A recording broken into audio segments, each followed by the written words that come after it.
Eu me aposentei aos 56 anos. Não foi planejado. Planejei trabalhar até os 60. Tinha mais 4 anos de contribuição. Projetos em andamento, aquela sensação incômoda de que parar antes seria uma espécie de derrota prematura. Mas o corpo às vezes toma decisões que a cabeça ainda não quer aceitar. E o meu tomou essa decisão de um jeito que não deixou espaço para negociação.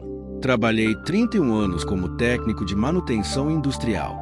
Não é trabalho que aparece em biografia de ninguém, mas é o tipo que mantém tudo funcionando. Aquele trabalho invisível de estar lá quando algo para, de entender máquinas complexas com a intimidade de quem passou décadas aprendendo cada falha possível. Era um trabalho que eu respeitava e que me respeitava de volta. A aposentadoria chegou de um jeito que ainda estou processando. Não a aposentadoria em si, a razão dela. Mas deixe eu chegar lá no momento certo. Era terça-feira de setembro. Tinha ido ao mercado, dessas idas que a aposentadoria multiplica, porque de repente você tem tempo de fazer compra com calma em vez de encaixar numa correria. Estava no corredor de laticínios, carrinho meio cheio, olhando para a prateleira de queijos com aquela atenção desnecessária que você dá para as coisas quando não tem pressa.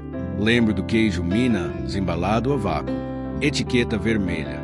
Lembro da temperatura do corredor, mais fria que o resto do mercado por causa das geladeiras. Lembro de um carrinho de criança passando rápido no corredor ao lado, a mãe atrás falando alguma coisa que não entendi. E então o chão. Não lembro da queda. Há o queijo na prateleira, e então há outra coisa completamente. Primeiro o silêncio. Não o silêncio de estar inconsciente. Isso eu entenderia depois, quando tivesse contexto para organizar o que aconteceu. Na hora foi só silêncio. Um silêncio com uma qualidade que eu nunca tinha experimentado e que ainda não encontro palavra para descrever. Não era ausência de som. Era uma presença. Como se o silêncio fosse o estado natural das coisas. Se o barulho do mundo é que precisasse de explicação. Havia leveza. Não a leveza de estar bem descansado. Uma leveza sem referência corporal. Como se o peso que você carrega sem perceber, o peso do corpo, a gravidade constante que você nunca nota porque nunca esteve sem ela, tivesse simplesmente parado de existir. Não havia dor. Isso é importante, porque a última coisa que eu tinha sentido antes do silêncio era uma dor no peito que eu ainda não tinha processado. No silêncio não havia dor nenhuma. Era como se ela pertencesse a um sistema que tinham desligado e do qual eu tinha saído. E então percebi que estava acima. Não foi gradual. Foi imediato, a consciência de que havia uma perspectiva e que essa perspectiva estava num lugar específico, acima do corredor de laticínios do mercado onde eu tinha estado segundos antes. Vi meu próprio corpo no chão. Vou repetir porque ainda não cabe direito. Vi meu próprio corpo no chão. 57 anos de vida e nada me preparou para processar o que é ver seu próprio rosto de cima. Ver suas mãos abertas no chão gelado. Ver sua camisa, a azul de botão que eu vesti naquela manhã sem pensar, amassada no piso do mercado enquanto uma mulher ajoelhada do meu lado tentava me sacudir, chamando, sem resposta. O carrinho tombado, as compras espalhadas. O queijo Minas com a etiqueta vermelha estava a uns 2 metros do meu corpo. Eu via tudo com uma clareza que não tinha nada de sonho. A clareza do real, aquela textura, aquela solidez, a presença de detalhe que os sonhos não têm e que aquilo tinha de sobra. As pessoas foram chegando. A mulher que me viu cair, um funcionário que ouviu o barulho, mais gente, a cena se organizando com a lógica de emergência pública onde cada um assume um papel sem ninguém distribuir papéis. Alguém ligou para o resgate. Alguém pediu para todo mundo recuar. Alguém começou compressões no meu peito com uma competência que eu de cima percebi como treinada. Eu observava tudo, com uma calma que ainda me surpreende. Não havia pânico, não havia instinto de voltar, de gritar, de fazer algo. Havia uma observação quase científica, como assistir um processo que você entende intelectualmente, mas do qual não participa emocionalmente. Era meu corpo. Eu sabia que era meu corpo. E ao mesmo tempo havia uma distância entre mim e aquele corpo que tornava o que acontecia com ele, não exatamente distante, mas pertencente a uma categoria diferente da que ocupava. O resgate chegou. Ouvi a sirene antes de ver. 2 paramédicos entraram com uma velocidade que o equipamento não deveria permitir. A urgência que o treinamento instala no corpo e permanece mesmo quando o corpo está cansado. Assumiram as compressões, abriram o equipamento, trabalharam com aquela comunicação de equipe que é quase coreografia, cada um sabendo o que o outro vai fazer antes de ser dito. E então um deles disse uma coisa. Eu ouvi, não distante, não filtrada, não fragmentada. Ouvi com uma clareza que nenhum estado de consciência normal me deu, cada palavra chegando completa, com seu peso exato, sem perda de informação. Ele disse, sem impulso, tempo de parada, estimado em 4 minutos. 4 minutos. Eu estava morto há 4 minutos. Essa frase fica em você de um jeito que não tem como preparar. Não importa quanto você pense na morte em abstrato, considere sua mortalidade nas horas quietas, acredite ou não em algo além do físico.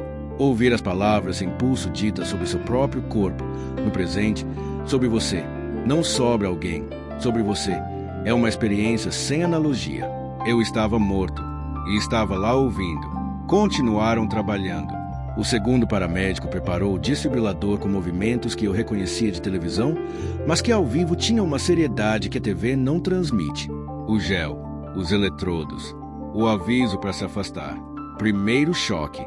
Vi meu corpo se mover com o choque, aquele movimento involuntário, brusco, que não é de alguém acordando, mas de alguém sendo atravessado por eletricidade.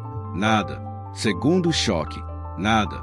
Havia uma conversa entre eles que eu ouvia, mas processava com aquela calma estranha. Havia um protocolo. Havia uma janela de tempo sendo monitorada. Havia, e isso ficou comigo, uma humanidade no jeito que trabalhavam que eu não esperava perceber. Não eram máquinas executando o procedimento. Eram pessoas que queriam que funcionasse. Havia algo na qualidade da atenção deles que ia além do protocolo. Isso eu vi claramente de cima. Terceiro choque. O retorno não foi gentil. Essa é a forma mais honesta de descrever.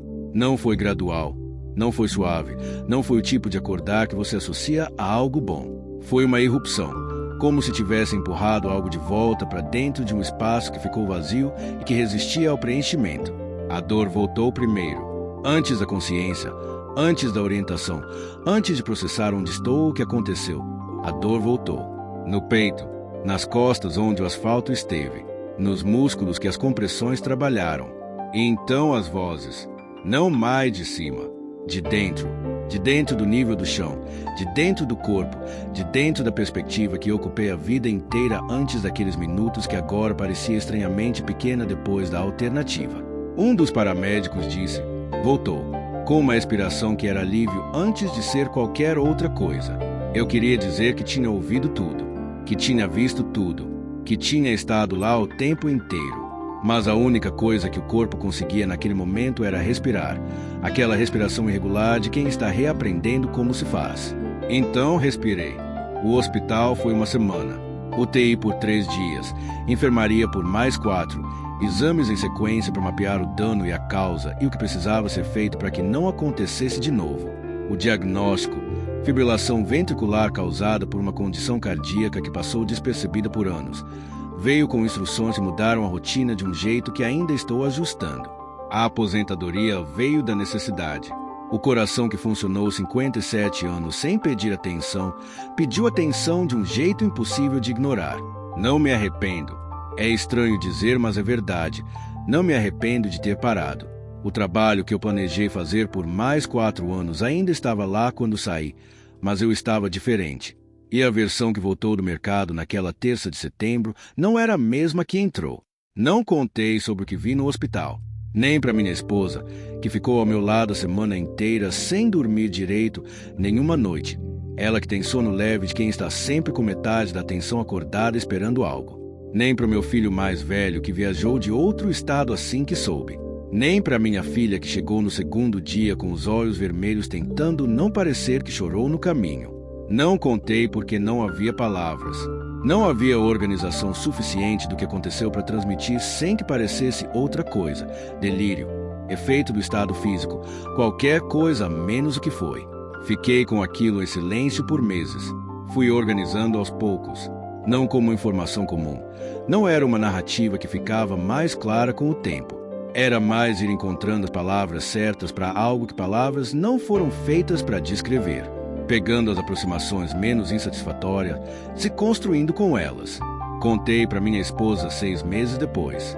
Numa noite de sábado, depois do jantar, sentados na varanda com café que ela faz forte demais que eu tomo assim mesmo desde que a conheci. Contei tudo. A perspectiva de cima, meu corpo no chão, o queijo embalado a 2 metros, as compressões, os choques, as palavras do paramédico. Sem pulso. Tempo de parada estimado em 4 minutos. Ela ficou em silêncio por um tempo longo. Então perguntou como eu tinha me sentido. Eu disse que tinha me sentido bem. Ela ficou em silêncio de novo. Não o silêncio de não saber o que dizer. O silêncio de processar algo que chegou maior do que esperava. Depois de um tempo, disse que tinha algo para me contar. Disse que naquela terça, no momento em que o telefone tocou com a ligação do hospital, ela teve uma sensação antes de atender que durou só alguns segundos, mas foi diferente de qualquer sensação que teve antes. Uma certeza de que algo tinha mudado.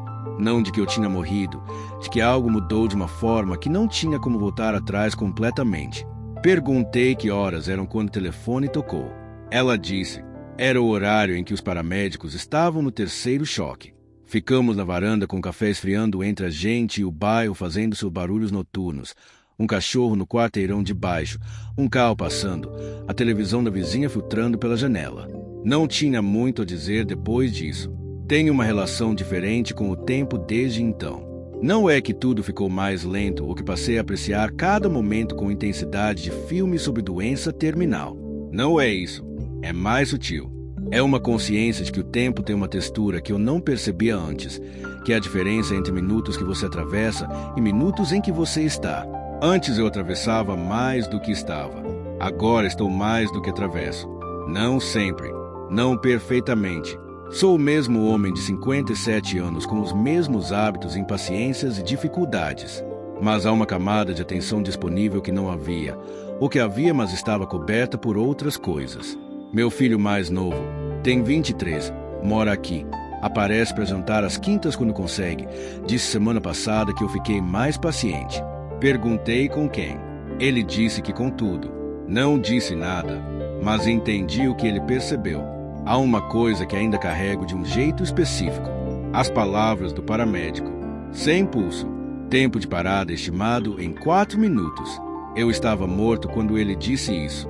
Clinicamente, tecnicamente, por qualquer critério que a medicina usa para fazer essa classificação, eu estava morto. E eu ouvi, e processei, e fiquei lá, acima, ouvindo com uma clareza que nenhum estado de consciência viva me deu. O que isso significa? Não sei responder. Não sei se o que estava lá ouvindo era consciência, num sentido que a neurociência reconheceria. Não sei se o que vier o que de fato aconteceu ou construção de algum processo que o cérebro em colapso é capaz de gerar. Não sei se a calma que senti era paz de algo maior ou ausência de oxigênio suficiente para sustentar o medo. Não sei nada disso. O que sei é que estava lá, e que ouvi, e que o queijo Minas com etiqueta vermelha estava a exatamente 2 metros do meu corpo, e que quando perguntaram depois se eu tinha visto alguma coisa, e eu descrevi o corredor de laticínios de cima, e descreve a posição do queijo do carrinho e das minhas próprias mãos abertas no chão. A mulher que me viu cair ficou em silêncio por um tempo e então disse que era exatamente assim. Exatamente assim. Não aproximadamente. Exatamente. Isso é a parte que fica. Não a experiência em si, que posso tentar explicar de várias formas com graus variados de satisfação. A confirmação. O detalhe verificável. A distância exata entre meu corpo e o queijo que eu não poderia saber de nenhuma outra forma além de ter estado lá vendo. Isso fica de uma forma que não tem como explicar para dentro de nenhum modelo que eu conheça e que já não precisa mais de explicação para ser real. No fundo, a pergunta que essa história deixa não é: existe vida depois da morte? É: existe vida antes dela? E se você sente que ainda não começou a viver de verdade, me conta, o que está faltando?